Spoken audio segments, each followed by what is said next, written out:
अरे काय रे बांधलं इथं?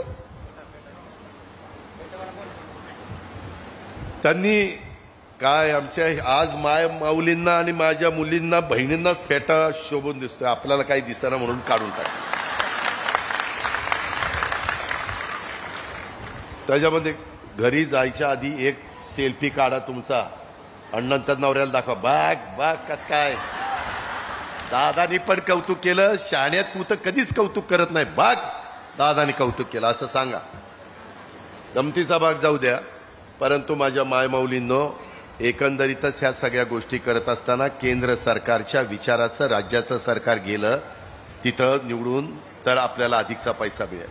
त्याच्यामध्ये आज एवढे सगळे गुलाबी फेटे, आज तुम्ही सगळ्या लाडक्या बहिणी हे गुलाबी फेटे परिधान करून बसलेल्या, ही या योजनेची ताकद नाही का? कधी एवढे एकसारखे पेठे कधी कुठल्या कार्यक्रमात सांगा बरं. तटकरे साहेब इतक्यादा आपण दोनदा खासदार झाला, मंत्री झाला, आणखीन काय काय झाला, जिल्हा परिषदेचे अध्यक्ष, काय काय म्हणजे अध्यक्ष पदाधिकारी, तरी एवढे फेटे बांधलेल्या महिला एका ठिकाणी. तुम्ही तर महिला आयोगाच्या प्रमुख आहे, कधी बघितलं का एवढे फेटे?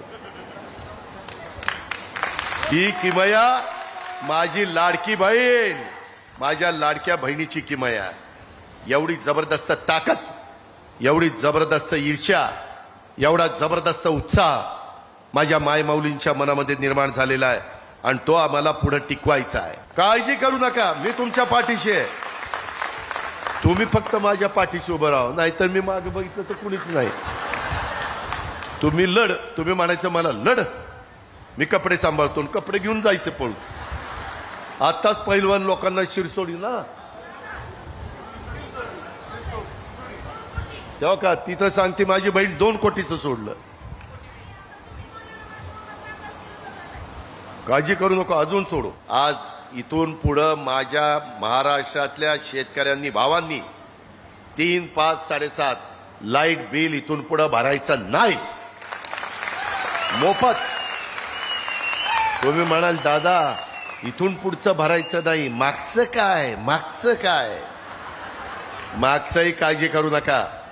तुम्ही येणाऱ्या विधानसभेच्या निवडणुकीमध्ये महायुतीचं सरकार निवडून द्या.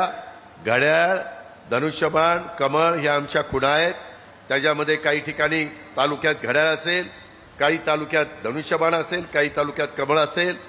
हे आमदार पुन्हा निवडून आले, आमचं सरकार आलं की तुमच्या योजना पुढे चालू.